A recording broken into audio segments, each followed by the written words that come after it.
Chicos, he perdido mi cuenta de Brawl Stars. Dejad que os explique.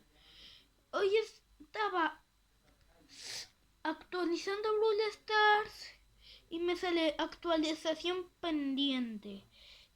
Me pone seguro quieres actualizar Brawl Stars y se me desinstala. Chicos, no sé qué hacer. Añadirme en los comentarios qué puedo hacer, por favor. Please.